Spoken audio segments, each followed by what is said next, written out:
And this is our community. SUZIE Thomas here. So happy to have our guest this morning. We've got Jesse Ayers, Dr. Jesse Ayers from Malone University. Pleased to be here. Who is from the music department and a composer, an award-winning composer. So what an honor to have you here, Jesse. Thank you.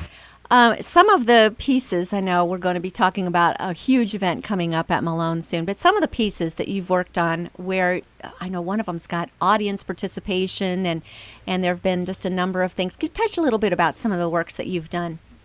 Well, I have several that I call my biblical epic surround sound concert stories, and some have audience participation. One is about the Battle of Jericho, and the title is Jericho. It's for either orchestra or for concert band with a narrator, and it tells the story of Jericho. So it's more or less that the music is like a film score, but there's no film. And then the audience participates with battle shouts and battle chants, and they sing at the end. So cool. I have a companion piece we might talk about a little bit later about on the story of Rahab, who lived inside Jericho, and that tells the story from inside the wall. So Jericho tells the story outside the wall, and Rahab tells the story from inside the wall through the eyes of Rahab. And I have a piece that was premiered by the Akron Symphony called The Passion of John Brown, which is orchestra and narrator, and is the story of John Brown, the famous 19th century abolitionist who is still remains a very controversial figure. Yeah. And so it tells that story.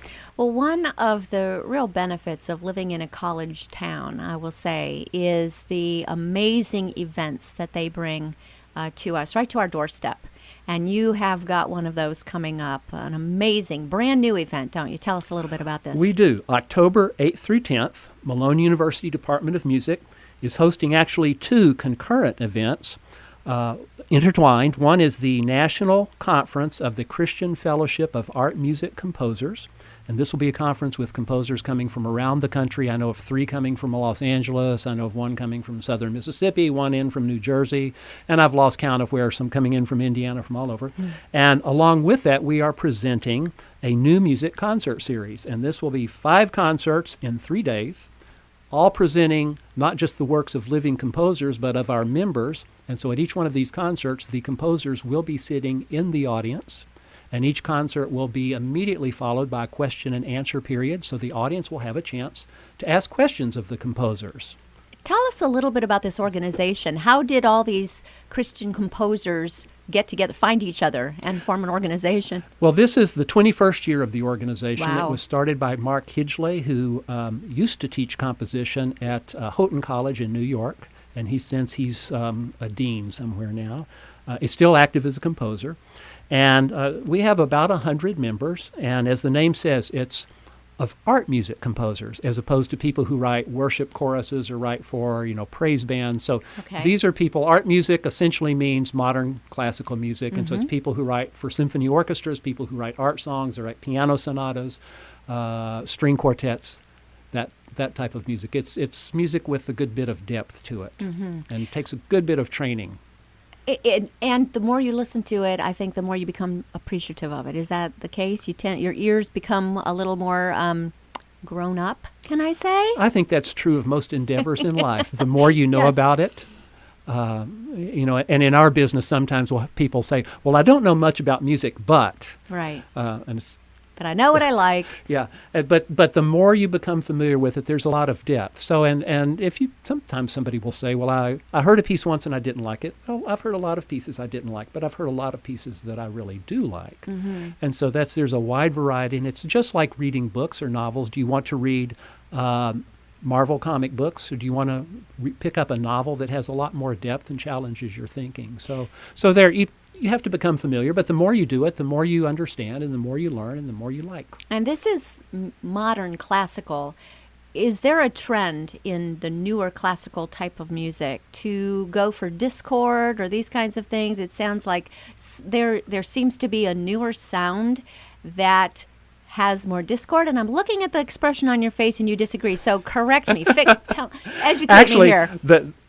The trend right now is there's not a trend that I perceive. Okay, interesting. We did go through a period through starting in the late 20s, but it really through the 1950s and 60s, especially through universities, of very discordant music, of intentionally writing atonal music, which means there's no tonal center, there's no note like do in the do, re, mi, and being very intentional about that. And beginning in the 70s and certainly by the 80s, some composers started to reject that. And so now there's just a variety of streams going different directions and different styles. I have other colleagues that are better at describing that. I evaluate each piece on its own without trying to give it a label or a category. So I'm not a good labeler. No, but that's so really there's good. some pieces are quite tonal, and at this festival, some are going to be very discordant, some are going to be very tonal. I suspect anybody coming to any particular concert will say, there are two pieces I liked and there's one I don't understand, and that's okay. That's right, like any kind It's of like art. picking up a book or going to an art show or that's watching a right. television show. And your music in particular always tells a story. Why is that? Well, I seem to have a knack for being able to tell a story with music. It does give a composer a starting place to say, well, I know where this is going and I know what the music needs to do emotionally. And I especially find that it engages the audience. If you have an audience that's, some members in the audience may not be used to hearing a piece that lasts longer than 3 minutes. So if you have something 11, 15, 20 minutes long, the story really helps them follow. And then also from my side of being a composer who follows Christ, and that's why I often pick biblical stories, of just as a pastor would expound on a passage from Scripture and try and bring out more meaning, I can do that with the music and how I write the scoring underneath, so that musically I can make points that the listeners will say, oh, I never thought about that being such a crucial moment right there, but then when I hear it, I see how that is. So I like doing it. Well, and the audience participation part is what always intrigues me. You have people dressed to the nines, sitting in concert halls, listening to your new music, and by the end, they're all shouting for those walls of Jericho to come falling down. What does that mean to you as the composer of this, to see them embrace this so much? Well, and of course, that's just in that one piece that Right. we have the shouting, but that was a gamble when I wrote the piece. The idea came to me, and I thought, this will never work. We spend a lot of our time as classical musicians saying, don't make noise during the concert. Don't unwrap your chewing gum wrapper. Don't rattle your program. Don't talk. Sit and listen. And then along comes this sort of crazed composer who says, well, at this point, we want you to shout as loud as you can for as long as you can. Amazing. But it puts the audience into acting that out. So that shout, that would be, we tell the audience, we have a script for it so they know what to do, that it, say, imagine a movie like Braveheart or Lord of the Rings, where in the olden times, as men went into battle, they would first shout real loud, either to scare the enemy or to get their adrenaline pumping because they were scared. And Scripture was very clear that the people did a shout before the wall fell. So I tried it, and I thought nobody will ever do it. A conductor won't even touch it. But conductors have touched it, and it's been done both at church-related schools, and it's been done at secular school. The University of Denver performed it. It's been done by Symphony Orchestra in Yakima, Washington. So it's been done both by secular organizations and church-related musical organizations. All around the country. Yeah. So exciting. All right, let's get back to the conference that's going to be taking place and the concert series that would take place at Malone. What can we expect? What will be happening at this? Well, let me give you a quick rundown of the schedule. It will be 5 concerts in 3 days, as I've said. Now, this is October 8th through 10. 5 concerts, 3 days, all music of living composers. The composers will be present in the audience. There will be a question and answer time at the conclusion of every concert. So people, it's not often people have a chance to meet the composer, and it's very rare people have a chance to meet 30, 35 composers in one Amazing. town in one weekend. So Yes. I don't know if that's happened in Canton before. I've only been here since 97, but I have my doubts that we've ever had that many composers here all at one time in Stark County. So the first concert, Thursday evening, October the 8th, 8 p.m., will be a concert of choral works. This will be in the Worship Center, in the Johnson Center for Worship and the Arts. It will feature our own Malone University Chorale and Chamber Choir under the very capable direction of Dr. John Peterson.